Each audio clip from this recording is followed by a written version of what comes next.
सर्वांचं खूप खूप स्वागत आहे. आजची आपली ही सखोल चर्चा अतिशय उच्च ऊर्जेची आणि खऱ्या अर्थाने मेंदूला चालना देणारी असणार आहे. आपण एका अत्यंत अद्भुत अशा ज्ञानसफरीवर निघालो आहोत. नक्कीच.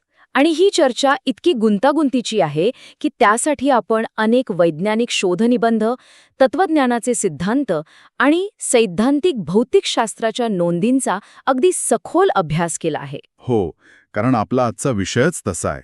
म्हणजे बघा, साधारणपणे जेव्हा आपण एखाद्या गोष्टीबद्दल बोलतो, जसं की एखाद्याचं हाड मोडलंय, तर एक्स-रे काढल्यावर तिथे एक स्पष्ट पांढरी रेषा दिसते. डॉक्टर सहज म्हणतात, हे बघा, इथे हाड मोडलंय. ही जी स्पष्टता आहे ना, ती आपल्याला खूप आवडते. अगदी बरोबर. तिथे सर्व काही होय किंवा नाही इतकं स्पष्ट असतं. मानवी मेंदूला नेहमीच अशा गोष्टी आवडतात ज्या डोळ्यांना दिसतात, ज्यांची स्पष्ट विभागणी करता येते. प्रत्येक गोष्टीचं एक स्पष्ट कारण असावं ही आपली नैसर्गिक अपेक्षा असते. आणि हाच आपला आजच्या सखोल चर्चेचा मुख्य उद्देश आहे. कारण मोडलेलं हाड किंवा स्पष्ट निदानाची तीच अपेक्षा घेऊन जेव्हा आपण विश्वाच्या उत्पत्तीकडे पाहतो, म्हणजेच भौतिकशास्त्राच्या अगदी सुरुवातीच्या क्षणांकडे, तेव्हा अचानक तो एक्स-रे मशीनच काम करणं थांबवतं. हो ना. तो खऱ्या अर्थाने मानवी ज्ञानाच्या सीमेवरचा सर्वात मोठा आणि धूसर प्रदेश आहे. आपण एका अशा बिंदूविषयी बोलणार आहोत जिथे आपले विज्ञानाचे सर्व नियम अक्षरशः कोसळतात. खरं तर यालाच आपण पहिल्या कारणाचा विरोधाभास किंवा द फर्स्ट कॉज पॅराडॉक्स म्हणतो. सोप्या भाषेत सांगायचं तर बिग बँग कशामुळे झाला आणि त्या कारणाला कोणी जन्म दिला, हा प्रश्न सोडवण्यासाठी आपण आज ही पूर्ण ज्ञानसफर करणार आहोत. आणि हा विषय जरी जड असला तरी आपण तो अतिशय सोप्या आणि रंजक पद्धतीने उलगडणार आहोत. कारण हा प्रश्न नेमका किती कठीण आहे हे समजून घेण्यासाठी आधी आपल्याला आपलं सध्याचं भौतिकशास्त्र कुठे हार मानतं हे समजून घ्यावं लागेल. बरोबर. आता आपण ज्या विश्वात राहतोय त्याचं स्पष्टीकरण देण्यासाठी आपल्याकडे स्टँडर्ड बिग बँग मॉडेल आहे. यात कॉस्मिक इन्फ्लेशन नावाची एक घटना आहे. मी वाचलंय याबद्दल, पण मला नेहमीच प्रश्न पडतो की हे इन्फ्लेशन नेमकं काय आहे. याला आपण विश्वाचा अतिविस्तार म्हणू शकतो. विश्वाच्या निर्मितीनंतर एका सेकंदाच्या अगदी लक्षावधी अंशात हे विश्व तब्बल 10⁻³ एवढ्या पटीने विस्तारलं. बापरे, म्हणजे एका सेकंदाच्या काही अंशात इतका प्रचंड विस्तार. हो, हे समजवण्यासाठी एक उपमा घेऊया. समजा एका अणूच्या आकाराची एखादी गोष्ट एका सेकंदाच्या अब्जाव्या हिश्श्यात थेट आपल्या सूर्यमालेएवढी मोठी झाली. या प्रचंड वेगाने झालेल्या विस्तारामुळे सूक्ष्म स्तरावर असणारे ऊर्जेचे क्वांटम चढउतार अक्षरशः एका मोठ्या पटलावर गोठले गेले. अच्छा, म्हणजे आज आपण जे अब्जावधी तारे आणि आकाशगंगा पाहतो त्यांची ती मूळ बीजे ठरली तर. अगदी तेच. हे सगळं भौतिकशास्त्र आज आपण अतिशय ठामपणे सांगू शकतो. पण खरी अडचण तेव्हाच सुरू होते जेव्हा आपण वेळेत आणखी मागे जाण्याचा प्रयत्न करतो. म्हणजे आपण जसजसे मागे जातो तसतसं विश्व अधिकाधिक उष्ण आणि दाट होत जातं. आणि माझ्या वाचनात असं आलंय की प्लँक इपॉक नावाच्या एका वेळेपाशी जाऊन आपलं सगळं गणित थांबतं. हा प्लँक इपॉक नेमका काय प्रकार आहे? मी सांगते. प्लँक इपॉक म्हणजे बिग बँग नंतरचा 10⁻43 सेकंड इतका सूक्ष्म काळ. जेव्हा आपण वेळेत इथपर्यंत मागे जातो तिथे आइन्स्टाईनच्या जनरल रिलेटिव्हिटीचे नियम काम करणं थांबवतात. म्हणजे तिथेच तो एक्स-रे मशीन बिघडतो. अगदी तसंच. त्या बिंदूवर सिंग्युलॅरिटी निर्माण होते. ही अशी स्थिती आहे जिथे गणितीय समीकरणांमध्ये विश्वाची घनता आणि वक्रता अनंत किंवा इन्फायनाईट होते. एक मिनिट, पण सिंग्युलॅरिटी ही कोणती भौतिक वस्तू आहे का? म्हणजे एखादा खऱ्या अर्थाचा बिंदू? नाही, इथेच लोक गल्लत करतात. ती कोणतीही भौतिक वस्तू नाहीये. ती विज्ञानाच्या ज्ञानाची एक अभेद्य भिंत आहे. जेव्हा गणिताचं उत्तर अनंत येतं तेव्हा त्याचा अर्थ असा होतो की आपला सिद्धांत तिथे चुकीचा ठरत आहे किंवा अपुरा पडत आहे. म्हणजे भौतिक विज्ञानाचे नियमच तिथे संपत असतील तर आपण त्या पलीकडे कसं पाहणार? हे एखाद्या जुन्या व्हिडिओ टेपला मागे फिरवण्यासारखं आहे, जी एका बिंदूवर येऊन अचानक तुटते. बरोबर. आणि म्हणूनच या वैज्ञानिक प्रश्नाला एक ऐतिहासिक आणि तत्वज्ञानाची किनार आहे. थॉमस अक्विनास आणि अल गझाली यांनी शतकांआधी कलाम युक्तिवाद मांडला होता. हो, कलाम युक्तिवाद. त्यांच्या मते वेळेत अनंत काळापर्यंत मागे जाणं शक्यच नाही. भौतिक जगात अनंत काळ असूच शकत नाही. हे समजून घेण्यासाठी आपण हिल्बर्ट्स हॉटेल किंवा अनंत पुस्तकांच्या वाचनालयाचं उदाहरण घेऊ शकतो. ते वाचनालयाचं उदाहरण खूप छान आहे.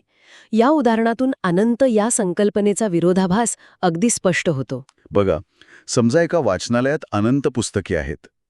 या पुस्तकांची पाने आळीपाळीने लाल आणि काळ्या रंगाची आहेत. जर एखाद्या व्यक्तीने त्या अनंत संचातून सगळी लाल रंगाची पुस्तके काढून घेतली, तरीही तिथे उरलेली काळी पुस्तके अनंतच राहतात. अगदी बरोबर. गणिताच्या कागदावर हे समीकरण ठीक आहे, पण वास्तवात एका अनंत संचामधून अनंत गोष्टी वजा केल्यावरही उत्तर अनंतच राहणे हे अशक्य आहे. म्हणूनच विश्वाचा भूतकाळ अनंत असू शकत नाही. त्याला कुठेतरी एक सुरुवात असायलाच हवी. आणि याच कारणामुळे वैज्ञानिकांनी विचार करायला सुरुवात केली की जर ती सिंग्युलॅरिटीची भिंत ओलांडता येत नसेल, तर मग असा विचार करता येईल का की विश्व कायमस्वरूपी विस्तारतच आला आहे? याला इटर्नल इन्फ्लेशन म्हणतात. पण मग 2003 मध्ये आलेल्या बीजीव्ही सिद्धांताने, म्हणजेच बोर्दे-गुथ-विलेनकिन थेरमने या अनंत भूतकाळाच्या कल्पनेला पूर्णपणे उद्ध्वस्त केलं. पण मला हे थोडं उलगडून पाहायचंय. विश्वाचा विस्तार आणि प्रकाशाचा वेग यांचा एकमेकांशी नेमका काय संबंध आहे? इथे सर्वात लक्षवेधी गोष्ट म्हणजे बीजीव्ही सिद्धांतासाठी अत्यंत कमी गृहीतके लागतात. या सिद्धांताने हे सिद्ध केलं की जे विश्व सरासरीने विस्तारत आहे त्याचा भूतकाळ अपूर्ण असायलाच हवा. म्हणजे तो अनंत असू शकत नाही, बरोबर? नक्कीच. अलेक्झांडर विलेनकिन यांनी स्पष्ट केलंय की समजा विस्तारणाऱ्या विश्वात एखादा निरीक्षक वेळेत मागे मागे प्रवास करत आहे. विश्व विस्तारत असल्यामुळे तो जसा जसा मागे जाईल तसतसा त्याचा वेग आजूबाजूच्या अवकाशाच्या तुलनेत वाढत जाईल. अच्छा. आणि एका विशिष्ट वेळेनंतर तो वेग वाढत जाऊन प्रकाशाच्या वेगाला गाठेल. अगदी बरोबर. आणि भौतिकशास्त्राचा मूलभूत नियम सांगतो की प्रकाशापेक्षा जास्त वेग असणे अशक्य आहे. बापरे, आता मला समजलं. म्हणजे प्रकाशाचा वेग ही एक नैसर्गिक मर्यादा आहे जी आपल्याला वेळेत अनंत काळापर्यंत मागे जाण्यापासून रोखते. आपण कितीही मल्टिवर्सची कल्पना केली तरीही विश्वाला एक सुरुवात असलीच पाहिजे. हो. आणि जेव्हा हे सिद्ध झालं की विश्वाला सुरुवात असलीच पाहिजे, तेव्हा वैज्ञानिकांनी क्वांटम भौतिकशास्त्राचा आधार घेत या शून्यतेच्या संकल्पनेलाच आव्हान देण्यास सुरुवात केली. इथेच क्वांटम कॉस्मॉलॉजीचा प्रवेश होतो. इथेच जेम्स हार्टेल आणि स्टीफन हॉकिंग यांचा तो नो बाउंड्री प्रपोजल येतो का? त्यांनी वेळेला चक्क जागेसारखंच बनवलं असं काहीतरी मांडलं होतं. हो. त्यांनी गणितात इमॅजिनरी टाइम किंवा काल्पनिक वेळेचा वापर केला. व्ही रोटेशन नावाच्या पद्धतीमुळे वेळेची दिशा ही अवकाशाच्या दिशांसारखीच एक दिशा बनली. एक मिनिट, मला हे नीट समजून घेऊ द्या. गणितात हे ठीक आहे, पण वास्तवात वेळ ही जागेसारखी कशी असू शकते? ही संकल्पना खरोखरच चक्रावून टाकणारी आहे. यामुळे सिंग्युलॅरिटीचा जो टोकदार भाग होता तो एका गुळगुळीत वाटीसारखा झाला. विश्वाचा आकार एखाद्या बॅडमिंटनच्या फुलासारखा आहे असं समजा. अच्छा, ज्याला तळाला एक गोल आकार असतो पण कोणतंही टोक किंवा तीक्ष्ण सीमा नसते. बरोबर. आणि याच आधारावर हॉकिंग म्हणाले होते की बिग बँगच्या आधी काय होतं असं विचारणं म्हणजे दक्षिण ध्रुवाच्या दक्षिणेला काय आहे असं विचारण्यासारखंच अर्थहीन आहे. खूपच भारी उपमा आहे ही, कारण तिथे दिशा संपते. पण मी असंही वाचलंय की नील ट्युरॉक यांच्यासारख्या शास्त्रज्ञांनी यावर कडाडून तांत्रिक टीका केली होती. त्यांच्या मते हॉकिंग यांच्या गणितातून निर्माण होणारं विश्व अत्यंत अस्थिर असेल. हो, तो वाद खूप गाजला होता. आणि याच दरम्यान अलेक्झांडर विलेनकिन यांचा क्वांटम टनलिंगचा सिद्धांत समोर येतो. ते म्हणतात की विश्व सुपरस्पेसमधून उत्स्फूर्तपणे प्रॉबॅबिलिटीच्या आधारावर निर्माण होऊ शकतं. आता इथून पुढे हे खरोखरच खूप रंजक होत जातं. कारण जेव्हा काहीही नव्हतं तेव्हा क्वांटम शक्यतेतून विश्व अस्तित्वात आलं. पण या शून्यतेच्या व्याख्येवरून लॉरेन्स क्राउस आणि डेव्हिड अल्बर्ट यांच्यात मोठा वाद झाला होता ना? हो. क्राउस म्हणतात की क्वांटम व्हॅक्यूममधून विश्वाची निर्मिती होऊ शकते आणि तेच खरं शून्य आहे, जिथे ऊर्जा शून्य असते. पण डेव्हिड अल्बर्ट यावर तीव्र आक्षेप घेतात. ते म्हणतात की क्वांटम व्हॅक्यूम हे काही शून्य नाहीये. आणि अल्बर्ट यांचा आक्षेप अतिशय जास्त आहे, कारण क्वांटम व्हॅक्यूममध्ये आधीपासूनच भौतिक नियम, क्वांटम फील्ड्स आणि संभाव्य ऊर्जा अस्तित्वात असते. त्यांचे एक प्रसिद्ध वाक्य आहे, बोटांची हालचाल करून मूठ तयार होण्याला आपण शून्यातून झालेली निर्मिती म्हणू शकत नाही. बरोबर. अगदी तेच. ती फक्त आधीच अस्तित्वात असलेल्या गोष्टींची नवीन मांडणी आहे. यावरून एक अत्यंत महत्त्वाचा प्रश्न निर्माण होतो. कोणता? जागा आणि वेळच अस्तित्वात नसताना क्वांटम भौतिकशास्त्राचे नियम कुठे आणि कसे अस्तित्वात असू शकतात? नियम हवेत तर तरंगू शकत नाहीत ना? हाच तो खरा विरोधाभास आहे. शून्यतेतून निर्मिती करणं जर इतकं कठीण असेल, तर मग आपण वेळेच्या आणि कारणाच्या व्याख्येलाच बदलून टाकलं तर. इथेच बाउन्स, लूप आणि वेळेचा भास या संकल्पना येतात. हो, लूप, क्वांटम कॉस्मोलॉजी आणि बिग बाउन्स यानुसार अवकाश हे काही सलग कापडासारखं नाहीये. त्याचे अतिसूक्ष्म तुकडे किंवा क्वांटम फोम आहेत. म्हणजे विश्व जेव्हा आकुंचन पामतं तेव्हा ते अनंत घनतेपर्यंत दाबता येत नाही, कारण हे तुकडे एकमेकांवर आदळतात आणि मग गुरुत्वाकर्षण उलट्या दिशेने काम करतं. हो, विश्व तिथून बाउन्स होतं. म्हणजे बिग बँग हा सुरुवातीचा बिंदू नसून तो एका जुन्या विश्वाचा बाउन्स होता. आणि यासोबतच एक पायरॉटिक विश्व किंवा एम थिअरी पण येते. ज्यामध्ये 5व्या परिमाणात 2 ब्रेन्स किंवा पडदे एकमेकांवर आदळतात आणि त्यातून बिग बँग होतो. पण याहूनही एक विलक्षण मॉडेल आहे, गॉटली कॅज्युअल लूप मॉडेल. यात विश्वाने स्वतःला जन्म दिला असं म्हटलंय. ते एका टाइम ट्रॅव्हल लूपसारखं आहे. वेळेची भूमिती अशी दुमडली गेली की वेळेनं स्वतःभोवतीच एक वर्तुळ तयार केलं. तिथे पहिलं कारण शोधण्याची गरजच उरत नाही. बापरे, विश्वाची आई विश्व स्वतःच. पण समजा वेळ ही संकल्पनाच मुळात अस्तित्वात नसेल तर? पेज हुटर्स फॉर्म्युलिझम सांगतो की वेळ ही एक इमर्जंट संकल्पना आहे. हो, त्यांच्या मते विश्व हे मुळात स्थिर आणि वेळेच्या पलीकडचे. क्वांटम इंटेंडलमेंटमुळे फक्त बदलाचा आणि वेळेचा भास निर्माण होतो. तर या सगळ्याचा नेमका अर्थ काय, यासाठी आपण एक छान उदाहरण घेऊया. हे अगदी एखाद्या अणूचं तापमान मोजण्यासारखं आहे. एका अणूला तापमान नसतं, पण अनेक अणू एकत्र आले की तापमान जाणवतं. बरोबर. त्याचप्रमाणे विश्वाच्या मूळ स्तरावर कारण आणि परिणाम नावाची गोष्टच अस्तित्वात नसेल. ती फक्त एक इमर्जंट गोष्ट असू शकते. हे खूपच सुंदर उदाहरण आहे. पण जर आपण याचा मोठ्या संदर्भाशी संबंध जोडला तर हे सगळे भौतिक सिद्धांत कुठल्या ना कुठल्या आधीच अस्तित्वात असलेल्या गोष्टीवर अवलंबून आहेत. अगदी बरोबर. ब्रेन्स असोत किंवा क्वांटम नियम.